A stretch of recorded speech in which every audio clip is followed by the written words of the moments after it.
Welcome to the Melody Podcast, Episode 5. Today I'm going to cover the greatest songs of the 1950s. The 1950s produced many iconic hit songs across various genres. I've got the best 10 hit songs of the 50s coming right up.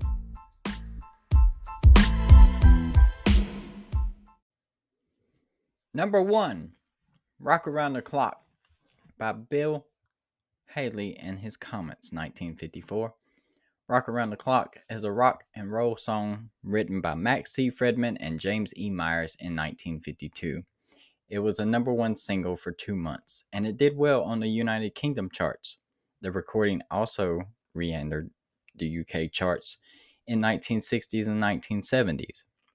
Rock Around the Clock was first issued in May 1954 as a B-side to 13 Women and Only One Man in Town. While the song did make the American Cashbox music charts, contrary to popular opinion that it was a flop, it was considered a commercial disappointment. It was not until 1955 when Rock Around the Clock was used under the opening credits of the film Blackboard Jungle that the song truly took off. Number 2, Heartbreak Hotel by Elvis Presley in 1956. Heartbreak Hotel is a song recorded by American singer Elvis Presley. It was released as a single on January 27, 1956.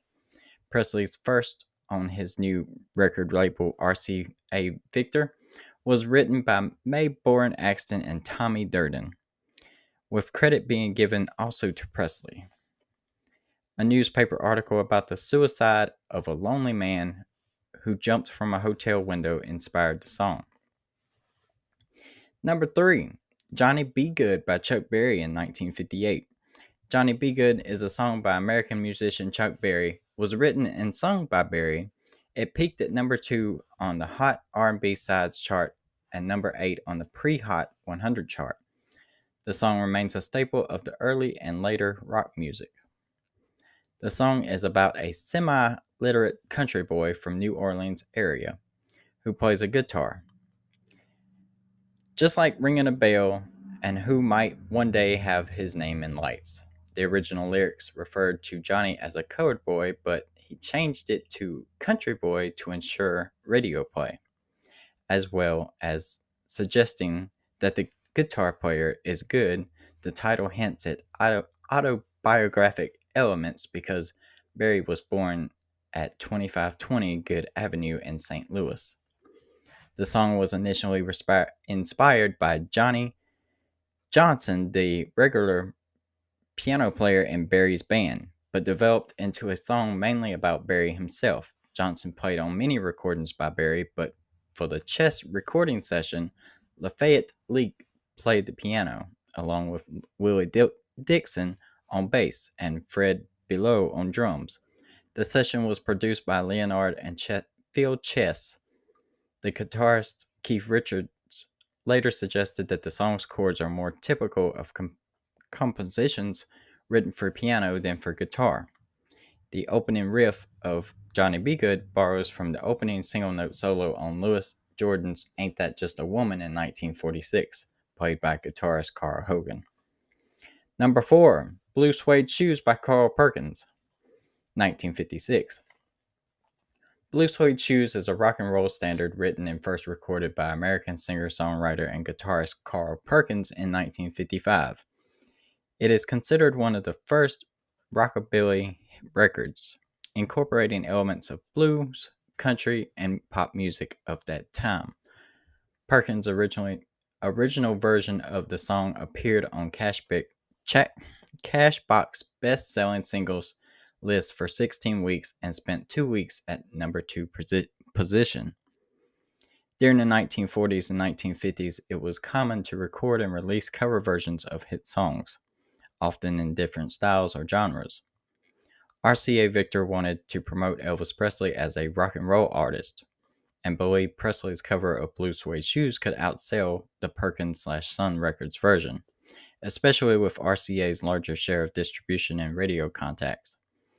Presley, who had signed at Sun Records and knew Perkins and Phillips, was reluctant to record a competing version. He eventually agreed to record the song if the company would would delay its release as a single. Presley's version, recorded at RCA Victor Studios in New York City, features two guitar solos by Scotty Moore and Bill Black on double bass and DJ Fontana on drums. Number 5, Hound Dog by Elvis Presley in 1956. Hound Dog is a 12-bar blues song written by Jerry LaBerre and Mike Stoller, recorded originally by Big Mama Thornton on August 13, 1952 in Los Angeles, and released by Peacock Records in late February 1953.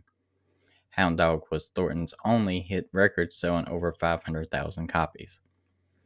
Hound Dog has been recorded more than 250 times. The best known version is the July 1956 recording by Elvis Presley, which ranked number 19 on Rolling Stone's list of 500 greatest songs of all times in 2004, but was excluded from the revised list in 2021 in favor of Thornton's version.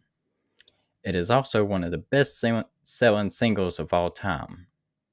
Presley's version, which sold about 10 million copies globally, was his best-selling song and an emblem of rock and roll revolution.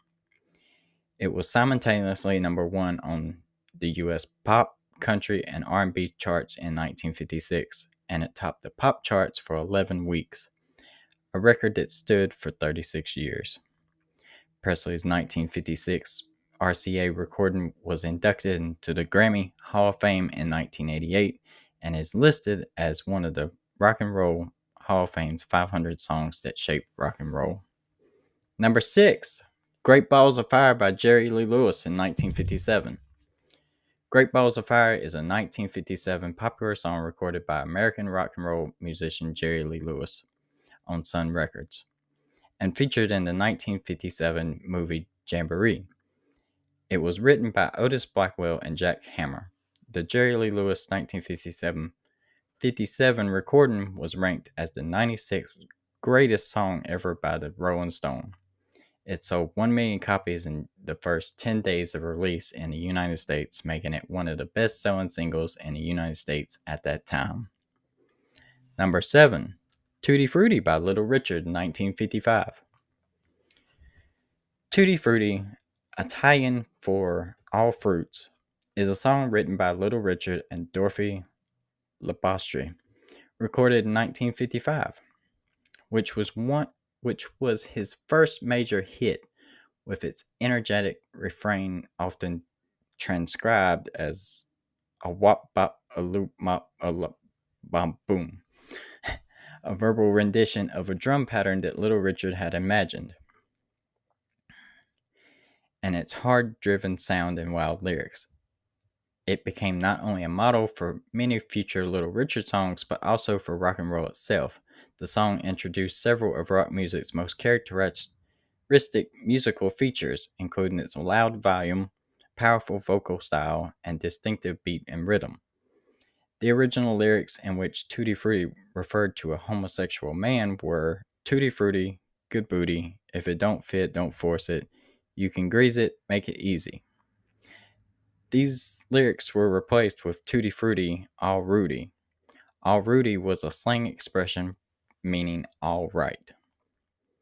The song's new rhythm became the basis for the standard rock beat, which was later consolidated by Chuck Berry.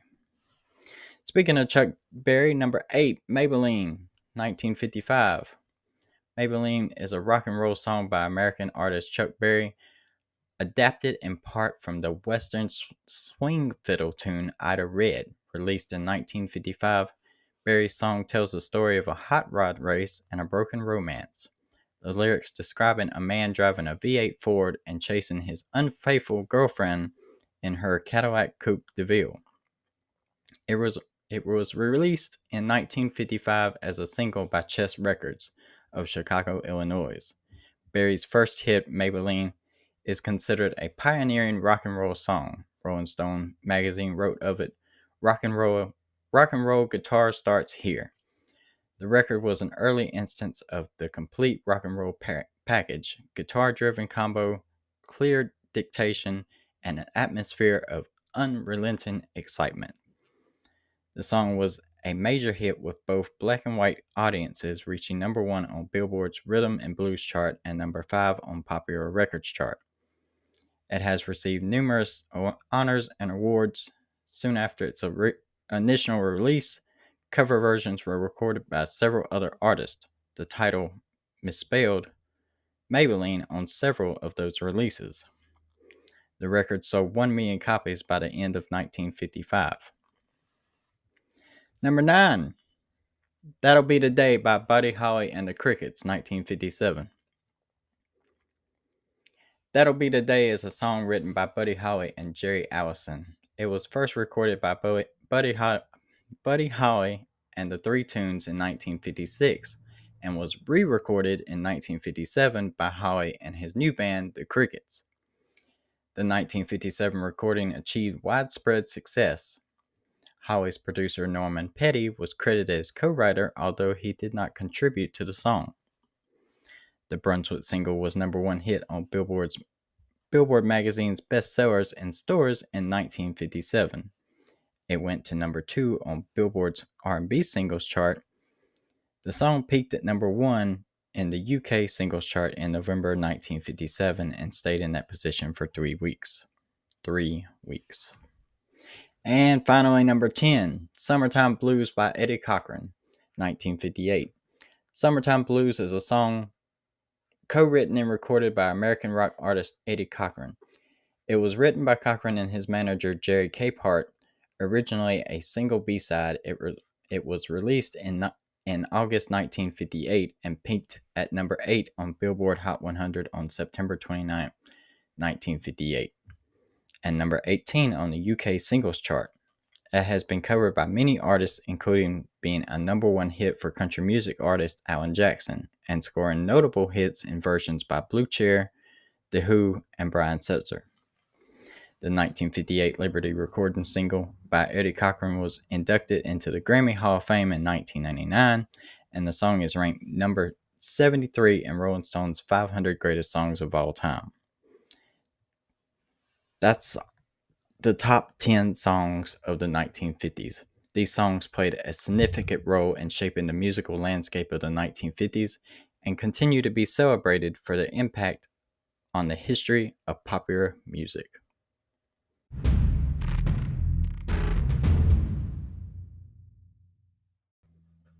Now it's time for a fun music fact. The Beatles could not read or write music. If you hope to build a career in music but don't know how to read or write music, don't worry. If the Beatles could do it, so can you. Audience speculated about this for decades, but in a 2018 interview, Paul McCartney finally admitted that both he and the rest of his bandmates were musically illiterate and had no understanding of musical theory. Every single melody they sung just came to them, the legendary musician said. Here's the music history for February 3rd. In 1973, Elvis Presley meets Muhammad Ali in Las Vegas. The two exchange gifts, and Ali later says, "I felt sorry for him because he didn't enjoy life the way he should. He stayed indoors all the time. I told him he should go out and see people." In 1993, Willie Nelson settles his $17 million tax debt with the IRS by paying them $9 million in cash and assets already seized. Some of the cash was raised through sales of his 1991 album, The IRS Tapes, Who'll Buy My Memories, released specifically to fund his payment. In 1993, Bill Murray can't stop waking up to the Sonny and Cher song, I Got You Babe, in the movie Groundhog Day.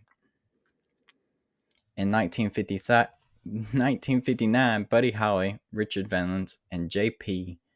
the Big Bopper Richardson were killed in a plane crash. Don McLean would call it the day the music died. In 2013, Beyoncé stars in the 2013 Super Bowl halftime show with a performance that reunites Destiny's Child. So if you've been wondering, shopmelody.com is currently shut down while we work on building a better website. The new website will be up by mid-February. Any melody updates will be posted to our Facebook page until the new site launches. So if you're curious about the music that I mentioned in these podcasts, you can go to Spotify and search for the Melody Podcast, or search the title of the episode in which you want to hear the music. I have a whole playlist on each episode on Spotify, so go look it up.